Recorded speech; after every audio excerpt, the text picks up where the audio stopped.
Well, hello again. Welcome to my hammock. This is Tony from Virtual Fraser Museum. I hope you were home and I hope you were healthy. But looking at yesterday's post, the one on Virtual Fraser, if you saw it, you may have noticed that we featured an artifact that was a kite. I love kites, and I want to fly a kite. As soon as I saw it, I thought, I want to fly a kite. And so I thought to myself, well, what about those people who don't actually have kites? So I did a little research, and I think I have come up with perhaps one of the simplest kites to make, and it does actually go up in the air. It does actually fly. I will say you need a little bit of wind to keep it up there. It's not a really light wind kind of a kite, but you can make it with a piece of paper, a pencil, a hole punch, tape, and something for a tail. And that's it, one piece of paper.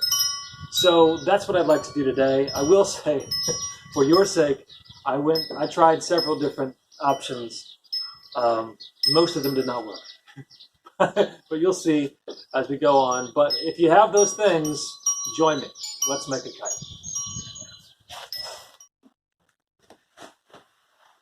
All right, so here we go.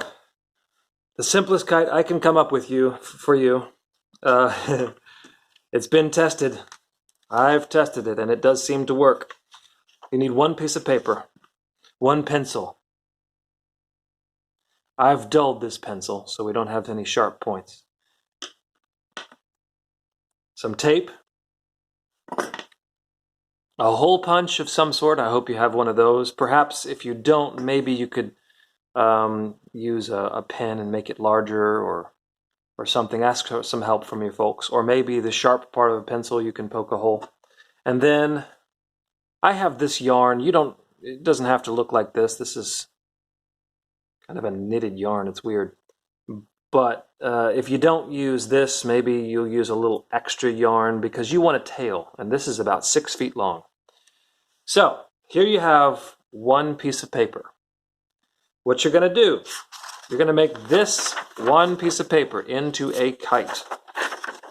So you're going to take this paper and you're going to fold it in half. Pretty simply, just fold it in half.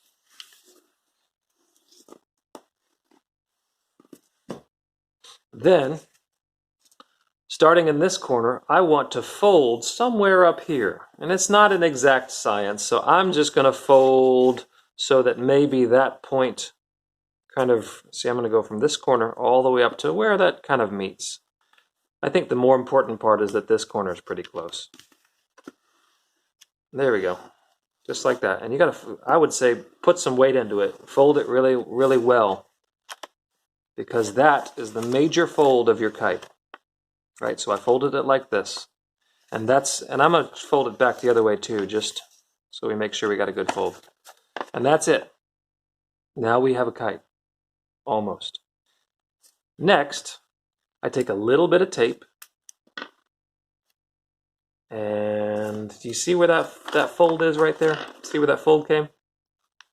I'm going to tape just over the edge to tape it together right before that fold. And that's kind of important. In fact, even better, let's tape from that spot all the way down to the edge and then fold it over. And then we can tear that off. Ooh, good tip for the young people. If you've never torn, say, masking tape or tape like this is kind of like masking tape. You grab it between your finger and thumb, and you grab another piece between your finger and thumb, and you twist. You just twist like this. That's it. And you can tear a piece of masking tape. But since I did this, I'm going to use it because I need something to make this thicker. And the reason I'm making that thicker is because I'm going to put a hole in it. In fact, you could put another piece of tape too if you want. I'm going to put a hole right there with the hole punch. That is where we're going to attach the kite string, right up here in this corner. So now you have a rectangle. This was folded over, and you have a hole. The last thing we need to do, well, almost the last thing, is we're going to open up. Fold these over, right? So now that's on the inside. Fold those over. And then, see, this is where that fold was. And then we're going to tape all along this edge. I'm going to tape it all. So what I like to do is I kind of put a half piece like this, put it half on, and fold it over. A longer piece to get the rest of it here. And then fold it over. There it is. That is our kite. Now you might think to yourself, wait a minute, that's a kite? Yes, it is actually. This is the design.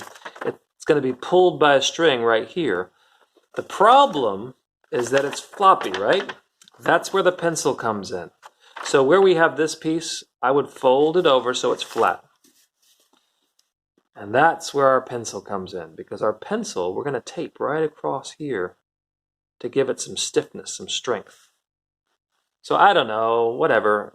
I'm doing about 1 finger length from the top, so you don't want too much sticking out over the sides, I don't think. I say I don't think. I haven't tested that. But right about the same distance from both. And if that's not perfect, it isn't perfect. But I'm going to tape it right there in the middle. Tape it right here on this side.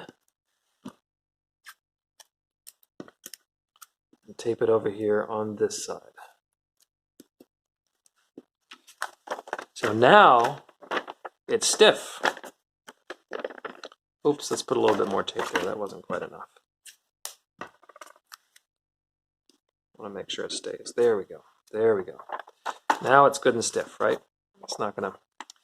And last thing we need to do on this side is we need to find the center of this. The easiest way to find the center of any string is to get the ends together and then just kind of pull it through until you get to where the other side is, where the loop is.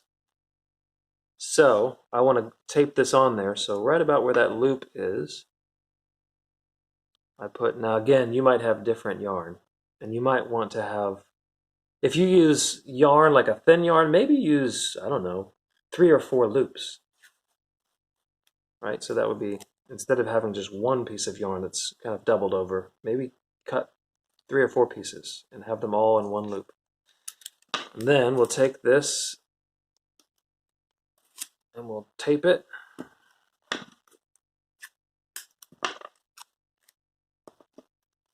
So now we have the tail. We have this spar here, this piece, this wood, which is your pencil, which holds it tight. And on the other side, we have this. And this is where the string attaches. And that's what's going to pull it. And next, we have to test it out. We have to attach some string and test it out. And that's it. There's your kite.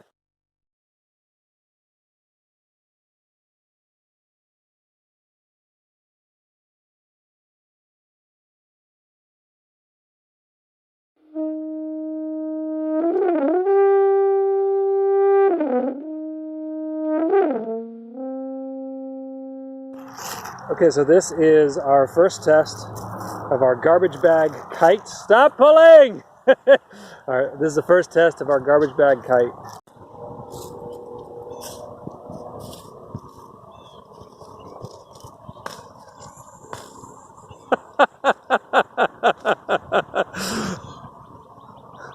He's still going. Test number 2 of garbage bag kite. Hold on! Go! Oh no! Miserable failure. Well, test number 2, failure. Oh, there he goes.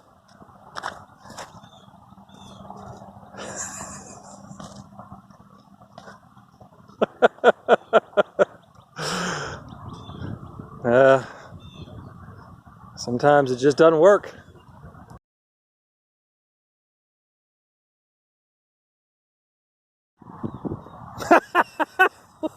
That was too slow. All right, stop. I thought that was good.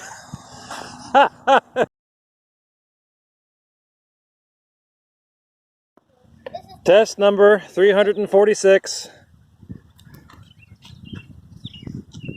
Again, this is just paper, a pencil, some tape, and a little tail. Here we go. Ready, Ambrose? Go!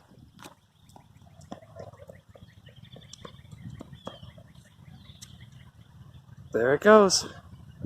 Doing a little whoopity-woo, but we did it.